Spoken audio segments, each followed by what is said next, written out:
राधे राधे। हरे कृष्णा। कैसे हो आप सभी लोग? आशा करती हूँ आप सभी मंगल में होगे, स्वस्थ होगे, अच्छे होगे। अगर मैं आपसे ये कहूँ कि आप जितने भी लोग मेरी वीडियो देखते हैं या फिर जितने भी हमारा यूट्यूब का परिवार है, उनमें से 75% लोगों को रोटी ही बनानी नहीं आती, तो आप क्या कहोगे? तो आप कहोगे कि कल की पैदा हुई लड़की हमें रोटी बनाने सिखाएगी। हम 25 साल से रोटी बना रहे हैं, हम 50 साल से रोटी बना रहे हैं और ये लड़की सिखाएगी कि रोटी कैसे बनाई जाए। तो मैं आपको कोई रोटी बनाना नहीं सिखा रही हूँ। एक्चुअली मैं तो खुद भी बहुत अच्छी कुक नहीं हूँ। मेरी तो रोटी अभी तक गोल नहीं बनती है, अभी भी मेरी रोटी टेढ़ी मेढ़ी ही बनती है, अभी भी मेरी रोटी गोल नहीं बनती है। लेकिन मैं आपको आज जो बातें रोटी बनाने से संबंधित बताने जा रही हूँ, मेरा दावा है 100% मैं श्योर हूँ कि आप लोगों को ये बातें नहीं पता होगी। आप लोग मेरे यूट्यूब का परिवार हो। यूट्यूब का परिवार होने के नाते मेरा ये दायित्व बनता है कि मैं आपको इस बात से अवगत कराऊं कि रोटी बनाने से पूर्व आपको क्या क्या सावधानियां बरतनी है, रोटी बनाने के बाद आपको क्या करना है और रोटी बनाने के मध्य में आपको क्या करना है। इस बारे में मुझे आपको जानकारी अवश्य देनी चाहिए। तो मुझे लगा इस टॉपिक पे मुझे बकायदा वीडियो बनानी चाहिए कि हाउ टू मेक रोटी, कि रोटी कैसे बनाए। आपके घर पे क्या बोला जाता है रोटी को? पहले कमेंट करके मुझे बताइए कि आपके घर पे रोटी को चपाती बोलते हैं, फुल्का बोलते हैं, रोटी बोलते हैं। मेरे घर पे तो भैया हम यूपी वाले हैं, हम सीधा साधा रोटी ही बोलते हैं। तो चलिए सबसे पहले मैं आपको बताती हूँ रोटी बनाने का सही तरीका। देखिए ये तो आपने हर जगह पढ़ा होगा, हर जगह ही, चाहे वो आयुर्वेद के अनुसार भी मैं आपको ये बता रही हूँ। अच्छा, ये दोनों चीजें मैं आपको आयुर्वेद के अनुसार और शास्त्रीय प्रमाण के अनुसार बता रही हूँ। दोनों चीजों के अनुसार मैं आपको ये वाली बातें बता रही हूँ।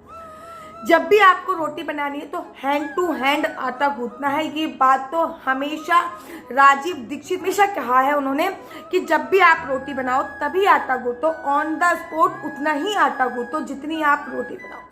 लोग क्या करते हैं, बहुत सारा सुबह आटा गूंथ के रख लेंगे, फिर उसकी रोटी बनाने लग जाएंगे। शास्त्र क्या कहते हैं? शास्त्र कहते हैं कि जो भी हम आटा गूंथ के रख देते हैं तो वो उसमें पिंड का वास आ जाता है, उसमें पितरों का वो खाना बोला जाता है। और जब हम वो खा लेते हैं उसकी रोटी बना के, तो हम पितृ दोष से संबंधित हो जाते हैं, हमें अनेकों शारीरिक बीमारियां हो जाती हैं, हमारा काम नहीं चलता है, हमें अनेकों मानसिक बीमारियां हो जाती हैं। तो आप उतना ही आटा गूंथे जितने की रोटी बन जाए। अब लोग क्या करते हैं कि 2-3 आटे की रोटी बच गई, तो आटा बच गया 2-3 रोटी की, तो उसको संभाल के रख देंगे। अरे भैया उसकी भी बना लो ना, तुम नहीं खाओगे तो कुत्ता है, बिल्ली है, गाय है, किसी ना किसी को आप दे देना। बहुत सारे जानवर हैं, उनको दे देना, कुछ घाटा तो नहीं जाएगा ना आपका।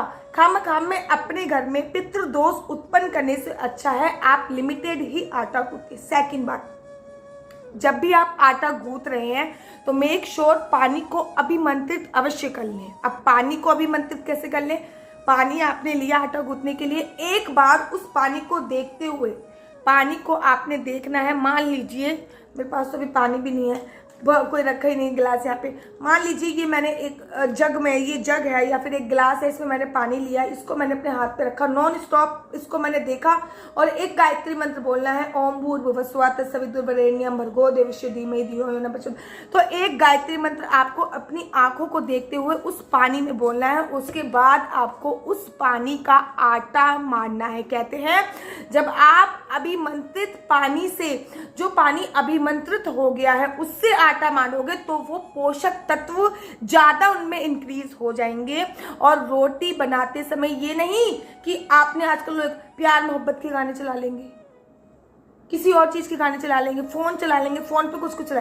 रोटी बनाते वक्त भजन बजाने चाहिए। जैसे कि जब भी मैं खाना बनाती हूँ तो अपने फोन पर एक स्पीकर मैंने किचन में रखा हुआ है नीले रंग का, या फिर टीवी पर मैं भजन बना लेती हूँ।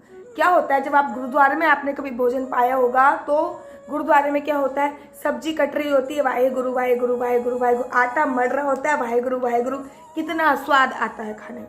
तो जो भी खाना अगर आप मंत्रों के साथ, भगवान के नाम के गुणगान के साथ बनाते हो ना, वो उसकी नेगेटिविटी हैंड टू हैंड खत्म हो जाती है, उसमें सकारात्मक ऊर्जा का संचार हो जाता है, वो खाना अभिमंत्रित हो जाता है और वो हमारी बॉडी में पहुंचकर हमारा ऑरा जो होता है वो क्लीन करता है। बहुत सोचने वाली बात है। सेकंड बात और बताती हूँ, रोटी बनाने से पहले जब भी आपने तवा आपको गैस पे रखना है तो आपको गैस पे पानी की कुछ बूंदें अवश्य डालनी है। रोटी डालने से पहले ही आपको ये कार्य करना है कि गैस पे आपने तवा रखा और उसमें कुछ पानी की बूंदें अवश्य और अवश्य डालनी है सबसे पहले तवे पर, या फिर सूखा आटा भी आप डाल सकते हो। क्या होता है, इससे आपके घर पे कर्जा नहीं चढ़ता है। सूखा आटा डाल सकते हैं। अगर पानी नहीं मिल रहा कि अब पानी लेने कौन जाए, चलो सूखा आटा ही आपने डाल दिया, मेरे को आटा डाल लेना है, या फिर आपको पानी की कुछ छींटे उसमें डाल लेनी है। आपको इस बात का ध्यान रखना है। नेक्स्ट अब आपको पहली रोटी सबसे छोटी बनानी होती है। शास्त्र कहते हैं कि पहली रोटी गाय की होनी चाहिए, पहली रोटी हमेशा गौ माता के नाम की निकालनी चाहिए, दूसरी रोटी हमेशा पितरों के नाम की निकालनी चाहिए, तीसरी रोटी हमेशा कौवे के नाम की निकालनी चाहिए। शास्त्र ये 3 रोटी निकालने की सलाह देते हैं, लेकिन आप कहोगे दीदी 3 रोटी कौन निकाले, तो आप पहली 1 रोटी अवश्य निकाले। पहली रोटी सबसे छोटी होती है और लास्ट की जो रोटी होती है वो सबसे मोटी होती है। पहली रोटी कभी भी नहीं खानी चाहिए और लास्ट की रोटी भी कभी नहीं खानी चाहिए। पहली रोटी गौ माता की होती है। उसी गौ माता की रोटी को जब आप बनाएं तो उसमें नन्ना सा घी डाल लें, थोड़ी सी चीनी डाल लें और वो गौ माता को खिला के आ जाए। रोटी बनने के पश्चात उसको अलग निकाल के रख लें। अगर आपके आसपास में गौ माता नहीं है तो उस रोटियों को सुखा लें, 1 महीने का स्टोर कर लें और 1 महीने के बाद गौशाला में जाएं और वो रोटी दे के आ जाए। और उसी पहली रोटी में से आपको 5 टुकड़े रोटी के तोड़ने हैं। जितना तिल का दाना होता है इतने 5 टुकड़े तोड़ने हैं और जो अग्नि जल रही है उसी के अंदर डाल देने हैं। तो आपने उस गौ माता की जो रोटी है उसी से आपने अग्नि देवता को भोग लगा दिया। नन्हे नन्हे से 5 टुकड़े, तिल कितना होता है, ये पैन की नुक है, इसके बराबर का तिल होता है, इतनी बराबर की 5 टुकड़े आपको तोड़ लेना है और गायत्री मंत्र का जाप करते हुए अग्नि देवता को समर्पित कर देनी है। मतलब जो भी आपकी गैस जल रही है, तवा हटाया, वो रोटी अग्नि देवता को डाल दी। उसके बाद आपको रोटी बनाना प्रारंभ करना है। और रोटी बनाते वक्त अगर भजन वगैरह चल रहे हैं तो उत्तम बात है।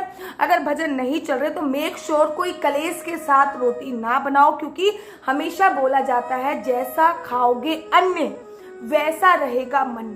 आप लोग बहुत ज्यादा नेगेटिविटी है आप में, बहुत ज्यादा नकारात्मक विचार आते हैं, तो मेक श्योर कि आप पहले ये देखें कि घर का खाना कौन बना रहा है, या फिर घर का खाना बनाते वक्त आपके मन में क्या चल रहा है। जैसा खाओगे अन्न वैसा रहेगा मन, इसलिए हमेशा खाने को सकारात्मक ऊर्जा के साथ बनाना चाहिए। शास्त्र हमेशा ही रोटी पूरी बन गई, लास्ट की रोटी पूरी बड़ी रोटी होती है। लास्ट की रोटी कभी भी किसी इंसान को नहीं खानी चाहिए। किसी के घर पे महाराज मैंने क्या देखा है, जो औरतें रोटी बनाती है वो लास्ट में पूरे आटे की रोटी बनाई और लास्ट में खुद लेके बैठ गई। लास्ट की रोटी में हमेशा कुत्ते का वास होता है। कुत्ते को ही लास्ट की रोटी देनी चाहिए। लास्ट की रोटी क्या कहते हैं, लास्ट की रोटी कहते हैं घर की आधी व्याधि, घर का दोष वगैरह सब कुछ हमने उस रोटी में समर्पित कर दिया और वो हमें कुत्ते को खिला देनी चाहिए। इससे हमारे घर के रोग दोष पितृ दोष सब खत्म हो जाते हैं। तो रोटी बनाने का ये मैंने आपको सही तरीका बताया। साथ ही के साथ जब रोटी बन जाए तो लोग क्या कहते हैं, हैंड टू हैंड लेंगे अपना और सिंक में डाल देंगे, और जैसे ही सिंक में तवा गया, गरम तवे पे ठंडा पानी पड़ा, वो आवाज करता है श्श। जैसे ही वो आवाज करेगा वैसे ही वो आपकी जिंदगी में समस्या उत्पन्न करेगा। इस बात की गांठ बांध लीजिए। साथ ही के साथ इस बात का भी आपको विशेष ध्यान रखना है कि जो रोटी आपने बनाई है उसके बर्तन आपको हैंड टू हैंड धो के रख लीजिए। काम वाली आएगी तब वो मांज देगी, लेकिन आप उसमें पानी डाल के तो एटलीस्ट रख ही दीजिए। रोटी बनाने के बर्तन कभी भी झूठे नहीं देने चाहिए। साथ ही के साथ जो आटा बच जाता है, ओहो, लोग इतने महामूर्ख लोग इस दुनिया में पड़े हुए हैं ना, इतने महामूर्ख लोग पड़े हुए हैं। आटा बच जाएगा उसी में डाल देंगे। जो आटा बच जाता है उसको गैस बंद करने के बाद तवे पे भून लीजिए। 2 दाने उसमें बूंद चीनी के डालिए, उसको कहीं गाय पेड़ों के आसपास डाल के आजिए, वो चींटियों का भोजन हो जाएगा, है ना। वो कहीं किसी भी पेड़ के शाखे पे या फिर खाली मैदान पड़ा वहां पे डाल के आजिए, वो चींटियों का भोजन हो जाएगा। और आप एक चम्मच बचे हुए आटे से, 2 चम्मच बचे हुए आटों से हजारों लाखों चींटियों का आप लोग भंडारा कर दोगे। तो आशा करती हूँ कि आप लोगों ने आज अच्छी तरीके से रोटी बनाना सीखा होगा। कैसी लगती है आपको मेरी वीडियो? अगर आपको मेरी वीडियो अच्छी लगती है तो आप अपना यूट्यूब चैनल हरी बोल को लाइक शेयर सब्सक्राइब करना बिल्कुल भी मत भूलिए। तब तक के लिए मुझे दीजिए इजाजत। राधे राधे, हरे कृष्णा, हरि बोल।